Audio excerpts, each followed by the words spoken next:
Carlos Llanos es director ejecutivo del grupo ASFOR, un ecosistema de 3 empresas de arboricultura con sede en diferentes regiones de Colombia y con presencia en varios países de la región.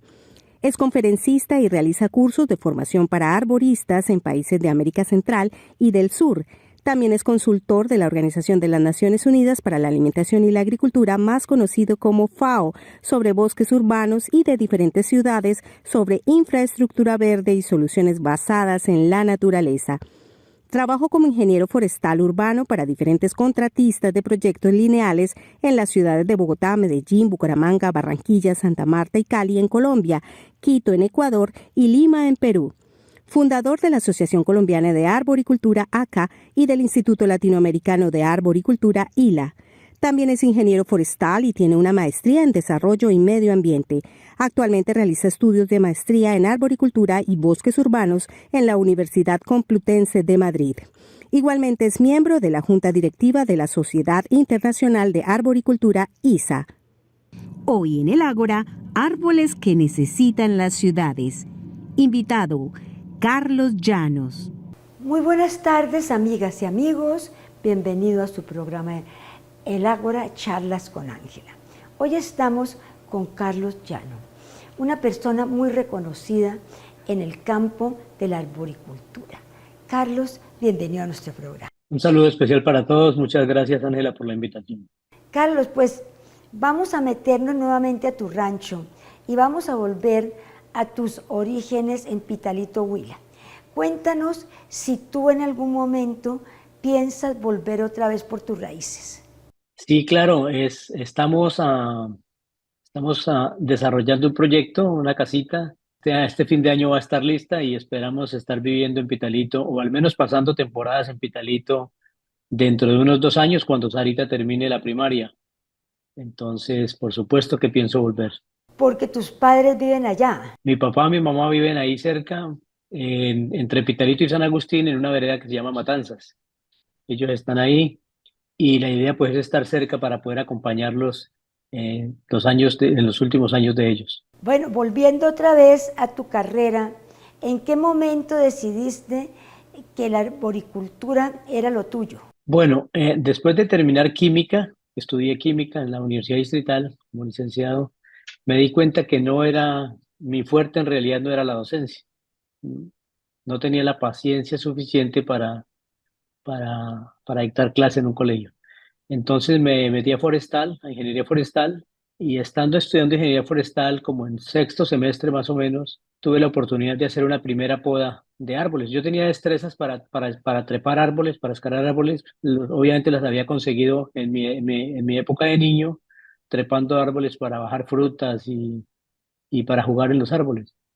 Entonces, esas destrezas las empecé a utilizar bajando las muestras vegetales que se requieren para clasificar árboles en las clases.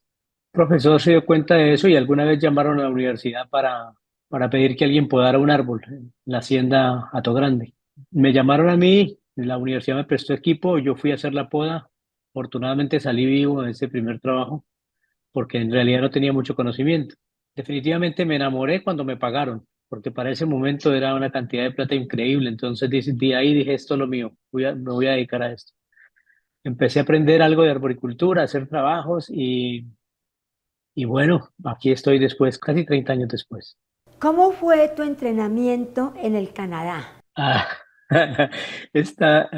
eso fue en 2003. Una compañía canadiense necesitaba desarrollar las destrezas de alguien para que pudiéramos hacer aquí en los bosques nativos de Colombia, en el Amazonas o en el Chocó, aprovechamientos de bajo impacto.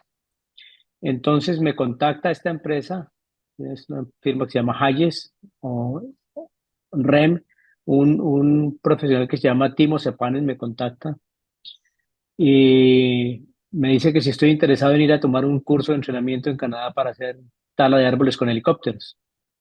Bueno, por supuesto, yo estoy siempre inquieto, estaba inquieto con este tema de los árboles y le dije que contara conmigo.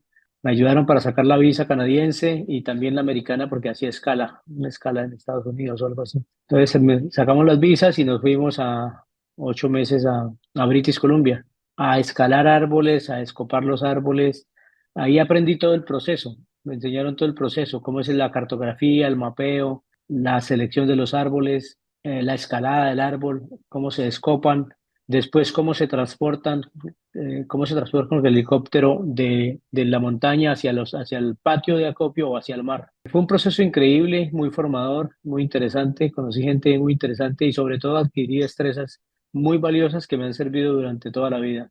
Destrezas tanto de la resistencia a condiciones climáticas muy difícil porque para nosotros estar trabajando en esas latitudes era complicado, o para mí, por ejemplo, era muy duro el frío y el trabajo duro, porque es un trabajo bastante riguroso y eso me formó. Digo yo que ese es uno de los crisoles donde se hace el acero. ¿Y cómo es el asunto de sacar árboles con helicópteros? Eso me parece algo como tan extraño. La idea es que se puede hacer aprovechamiento selectivo, o sea, se hace un inventario, se hace el inventario de los árboles, ese inventario resulta en un listado de especies de valor comercial muy alto, se ubican los árboles, normalmente en nuestros bosques resultan siendo 5, 6, 7 árboles de cierta talla, no todos, sino los de cierta talla, que al sacarlos no impacten negativamente todo el ciclo de reemplazo de los árboles en el bosque y ni tampoco de erosión en el bosque en términos de poder seguir suministrando madera para el futuro. Entonces, una vez se han seleccionado esos árboles, no son los más grandes se dejan como árboles semilleros y los árboles pequeños obviamente se promueve su desarrollo, son árboles de una cierta categoría diamétrica, digamos de 40 a 60 centímetros, eso también porque son fáciles de transportar y son fáciles de cargar en los helicópteros. Un helicóptero puede, de los que tenemos disponibilidad en Colombia, por ejemplo, puede levantar hasta 4 toneladas. Y en Canadá hay helicópteros que pueden llevarse, no sé, 10, 15, 20 toneladas. Después de ubicar los árboles, hay que caminar hasta ellos sin hacer caminos, o sea, no se hacen trochas para entrar mulas, ni hacer carreteras, ni nada. Se camina o los helicópteros lo llevan a uno hasta el sitio donde está el árbol. Se hacen helipuertos improvisados, o sea, muy rápidos, con tablas o maderas, palos, y ahí el helicóptero deja el personal. Ahí nos bajamos, vamos a buscar los árboles que ya están puestos en un GPS. Muy ordenado, el GPS va buscando el árbol que sigue, la especie que sigue. Se llega, se usa el equipo de trepa, escalada, espuelas, cuerdas, se sube al árbol, se van cortando todas las ramas, se quita la copa y el árbol se empieza a seccionar de acuerdo a las medidas. Cuando la madera es liviana, el árbol sale entero, sin hacer cortes. O sea, sale sin ramas, pero sale entero. Y cuando es maderas pesadas, entonces sí se hacen varias secciones. Después se amarran con guayas de acero al cable del helicóptero. El helicóptero los transporta hacia el patio. Los patios se organizan, se marcan por especie, organizan por especie, por diámetro, se marcan y ya están disponibles para el mercado. De eso hubo una experiencia aquí en el Chocó. Afortunadamente no estábamos listos para esa conversación en ese momento. Y creo que todavía no. La ingeniería forestal en el país, digamos que tiene muchas deudas con respecto al tema del uso sostenible de los bosques naturales. Y esa es una, ¿no? Cómo poder extraer madera sin dañarlos. Hoy sigue saliendo la madera de los bosques nuestros, desafortunadamente de manera ilegal, haciendo aprovechamiento tradicional en el que el 50% del árbol se queda en el bosque, se pierde. Entonces, esa sería una técnica bastante adecuada para poder resolver estos problemas. Carlos, dime qué te dice esta foto. Bueno, esta foto es la Asociación Colombiana de Arboricultura. Ya vamos a cumplir 2012, 12 años. La fundamos un grupo de profesionales interesados por el cuidado de los árboles en Bogotá. Reunimos personas, bueno, después de haber estado como miembro de la ISA por varios años, desde el 99 quizá, a mí me interesaba, me llamó mucho la atención cómo se organizaban los arboristas en Estados Unidos y en el resto del mundo. Tenían asociaciones de arboristas en las que se reunían, hacían congresos, eventos, talleres, muestras de equipos, y eso ayudaba a que se conectaran para resolver sus problemas, se conectaran para absolver dudas y también para hacer amigos y pasar ratos muy agradables. Entonces empecé a hablar con amigos para tratar de formar nuestra asociación. Recibí, digamos que, eco de algunos de mis amigos. Está Andrés Ochoa, que hoy es miembro de la asociación, Oscar Cerrato, Jairo Silva, bueno, no recuerdo, entre 20 personas más o menos nos reunimos en el Jardín Bogotá aquella vez y decidimos fundar nuestra asociación de arboricultura.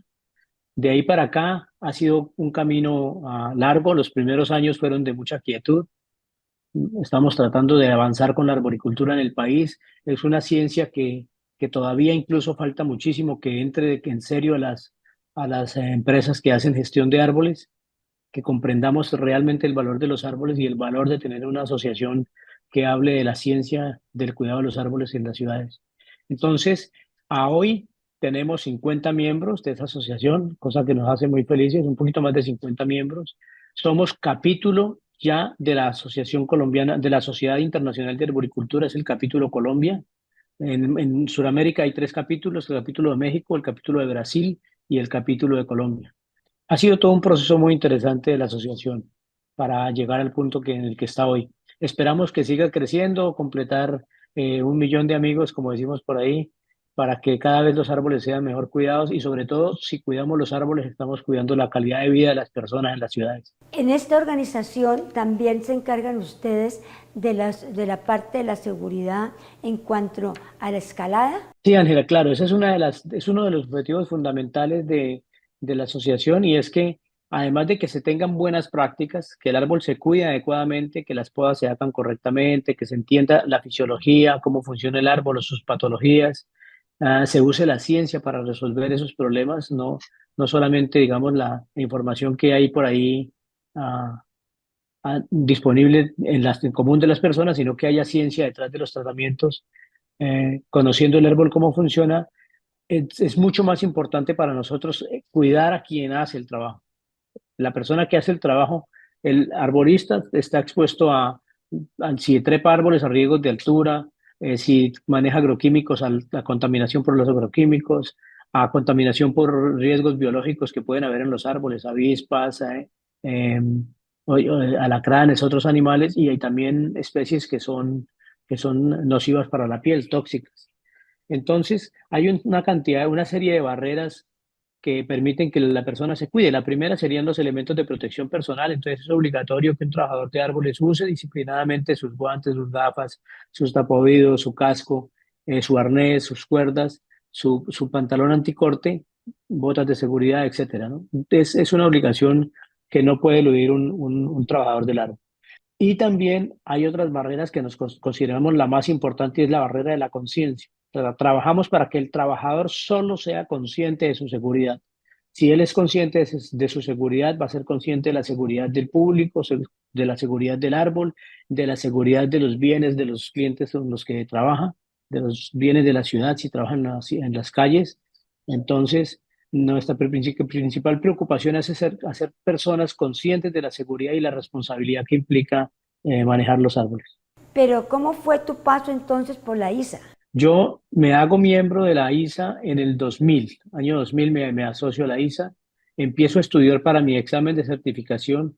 ¿Qué ocurre con la Sociedad Internacional de Poricultura? Tiene desarrollado uno de los esquemas de certificación, creo yo, más importantes del mundo en temas de árboles. Para este momento hay más de 30.000 personas certificadas en el mundo, tiene presencia en 70 países, tiene más de 70.000 miembros. Es la organización dedicada al tema de los árboles más grande del mundo.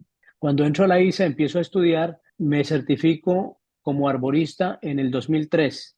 Presenté mi examen en Austin, Texas. Después de ese momento, ya con el certificado, empiezo a tratar de promover el certificado en el país. Sigo formando parte de la ISA.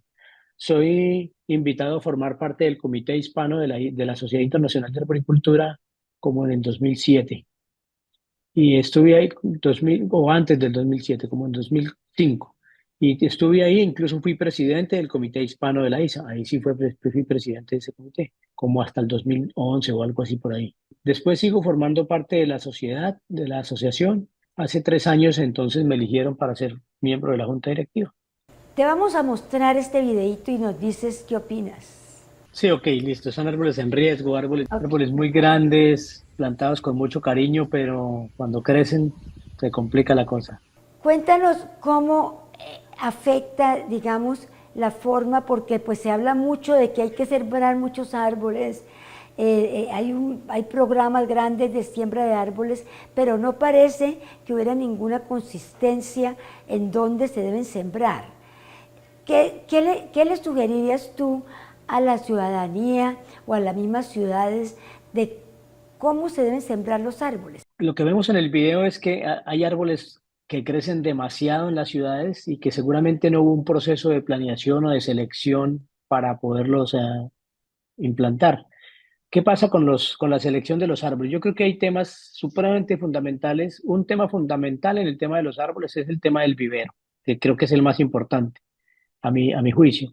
Si uno produce árboles de buena calidad, de óptima calidad, va a tener árboles muy buenos para la ciudad, o muy bien establecidos, o muy saludables, muy sanos. Y el siguiente paso, que es la plantación, se debe hacer con las medidas técnicas, del rigor técnico que debe suceder. Pero antes de esa plantación y de ese proceso en el vivero, el aspecto más importante para mí es la selección de las especies. Entonces, hay especies en el caso de Colombia, nos hemos acostumbrado a a las modas. Entonces, a alguien se le ocurre hacer una campaña de 1 millón de árboles y para esa campaña de 1 millón de árboles nos entrega lo que primero encontró en cualquier parte.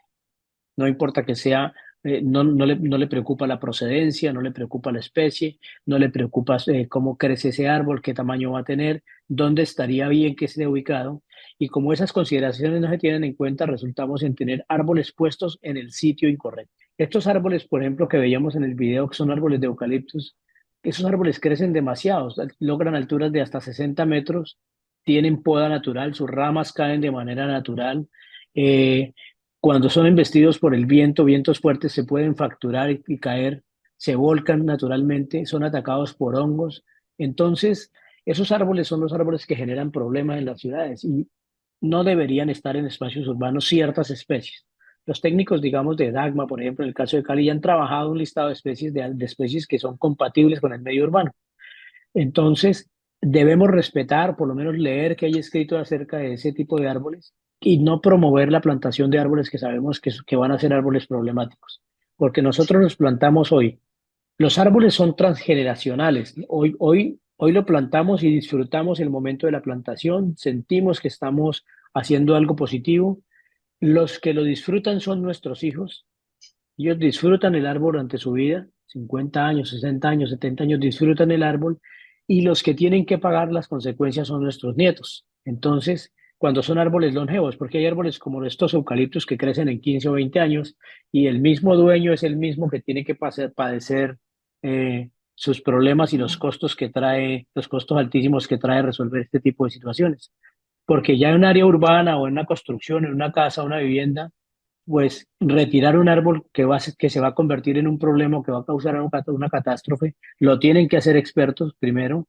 Segundo, toma mucho tiempo y se vuelve una actividad supremamente costosa, que no debería haber ocurrido si hubiéramos plantado bien asesorados un árbol compatible con nuestro entorno, de un porte pequeño, que ofreciera incluso mejores beneficios ecosistémicos, me diera frutos o flores, etcétera, comparado con estas especies que son como el caso de este eucalipto, o pinos o casuarinas o otras especies para producir madera, que van muy bien en bosques productores, pero que no van bien en áreas urbanas o periurbanas cuando son para el tema del paisajismo, para disfrute del paisaje. Pues muy importante.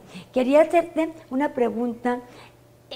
Digamos, la tala de estos grandes árboles, pues cuando cae un árbol de eso es como que si hubiera un terremoto. ¿Tú has tenido algunos, digamos, haya habido algunos accidentes? Me imagino que a veces pueden ocurrir accidentes. Un momento muy difícil que haya sido para ti en esta tu profesión. Uy, sí, hay muchos accidentes. Voy a ir lejos, 1998 y 99. En ese momento me contrata a mí, no sé si recuerden, pero la empresa de energía de Bogotá fue vendida en ese momento. La compró una empresa española. Esa empresa española sacó un proyecto para podar los árboles de sus redes en la Cundinamarca, Bogotá y Cundinamarca. Entonces me contratan a mí para ser el director, ingeniero residente de ese proyecto, yo siendo aún estudiante de noveno semestre. Pedí los permisos en la universidad para las clases y me fui a dirigir el proyecto. Ya yo tenía algo de experiencia, pero para tener grupos grandes, en este caso eran cerca de 100 personas divididos en 10 o en 15 grupos, tuvimos 72 accidentes en un año. Eso era casi un accidente semanal. Y accidentes difíciles, no, en ese contrato afortunadamente no hubo pérdidas de vidas humanas. En ese accidente tuvimos caídas de altura, pérdidas de un ojo, pérdidas de dientes, cortadas en los brazos, fracturas. O sea, imagínate 70 accidentes de diferentes tipos, quemaduras con cuerdas, cortes con machete, bueno, etcétera. Ese fue uno de los puntos de quiebre en mi carrera. Eso me obligó a volverme profesional. O sea, yo no podíamos seguir trabajando en condiciones en las que la gente está accidentándose. Eso en el 99 me motivó a buscar información en la Sociedad Internacional de Floricultura, que creo que básicamente para mí ese fue el punto de quiebre. O sea, si voy a hacer esto, lo tengo que hacer bien, lo tengo que hacer bien. Y eso me movió a preocuparme por eso. Ya veníamos con muy buen estándar, para ese momento usábamos muy buen estándar de seguridad, buenos equipos, buen entrenamiento, pero los accidentes pueden ocurrir no necesariamente por las condiciones del sitio, uno puede mitigarlos, puede evitar que ocurran, pero como en estos casos a veces ocurren los accidentes. Muy complicado, verdaderamente una profesión muy interesante, pero al mismo tiempo con mucha responsabilidad. Ahora cuéntanos, Carlos, ¿qué sigue? ¿Qué sigue para ti en esta carrera tan exitosa que has tenido? Bueno, sueño con que todas las ciudades del país tengan uno o dos arboristas certificados gestionando sus árboles. Sueño con que el director de cada corporación o el director de cada departamento administrativo, al menos del área de silvicultura urbana o al menos del área de arborización, sea un arborista certificado. Pues, sueño con que los museos tengan su arborista, las empresas tengan su arborista, las universidades creen la carrera de arboricultura. Recuerden que un poquito más del 70% de la población del país está en las ciudades y no tenemos muchos arboristas para que atiendan los árboles. Sueño también con que la conciencia de las personas con respecto al tema de la importancia de los árboles se eleve a un nivel mucho más alto y consideremos los árboles como el principal aliado para nosotros en la vida de las ciudades por todo lo que hace por nosotros: secuestro de carbono, secuestro de contaminantes, producción de oxígeno, consumo de gas carbónico, la promoción de la biodiversidad, son la percha para las aves, son el hábitat para otros mamíferos e insectos. O sea, son la vida misma en las ciudades, son maravillosos y todavía no reciben el trato que merece de nuestra parte. Entonces, ese es, digamos, que como el sueño que tengo, y voy a seguir trabajando para que nuestra sociedad sea cada vez más grande y que pueda tener ojalá capítulos, representaciones en cada departamento, en cada ciudad, y que también por ahí mismo, por ese mismo sendero, logremos impactar o incidir a las asociaciones de América Latina. Posiblemente siga trabajando hasta cuando pueda en la Sociedad Internacional de Arboricultura, como he sido siempre como voluntario, y en la Sociedad Colombiana de Arboricultura, como siempre, como voluntario, hasta que veamos que las cosas van cambiando un poco, tengamos ciudades sostenibles, ciudades agradables, y sobre todo, una cosa que me gustaría lograr, que solo se logra a través de proyectos desarrollados por los gobiernos o por las alcaldías, es que seamos equitativos con el tema de los árboles. Las zonas deprimidas de las ciudades tienen derecho a tener árboles en sus casas, en sus vías, a tener parques cercanos. Una posibilidad en la que me gustaría que vayamos avanzando todos es apropiar reglas como esta regla de 3-30-300, que me parece que es una regla muy interesante. Todas las personas deberían poder ver desde su ventana 3 árboles. Que el 30% del área alrededor de tu casa sea una zona arbolada y que a menos de 300 metros o a 300 metros tengas un parque grande público con árboles para poder disfrutar. Entonces, esa calidad de vida me gustaría ver en mi país o en nuestra región Latinoamérica, para que la gente tenga las mismas condiciones de disfrutar la naturaleza. Ojalá que Cali fuera una de esas ciudades que logra esta parte. Yo te digo porque yo cuando regreso a Cali siempre lo veo muy arborizado, pero quizá es porque muchas veces llego de Europa en invierno y claro, no hay verdura en Europa en el invierno, pero verdaderamente ojalá que esto se pudiera dar en Cali, Carlos, y que lográramos que esta ciudad, con un alcalde que es proactivo como el que tenemos ahora, pudiera llegar a establecer esos parámetros que tú nos estás mencionando. Te agradecemos muchísimo que nos hayas acompañado en este Quería hacerte un programa. comentario final, Ángela. Cali fue reconocida como ciudad arborizada del mundo hace 2 años. Colaboré con el DACMA para que eso ocurriera, y espero que Cali continúe, que este año vuelvan a enviar la solicitud, vuelvan a enviar los documentos, envíen las evidencias del buen trabajo que se hace para que sigamos siendo una ciudad, una Tree City of the World, reconocida por la Arbor Day Foundation, y eso ayuda a que estemos todos motivados para avanzar. Bueno, fantástico me parece, Carlos. Muchísimas gracias nuevamente. Gracias por habernos acompañado en este programa.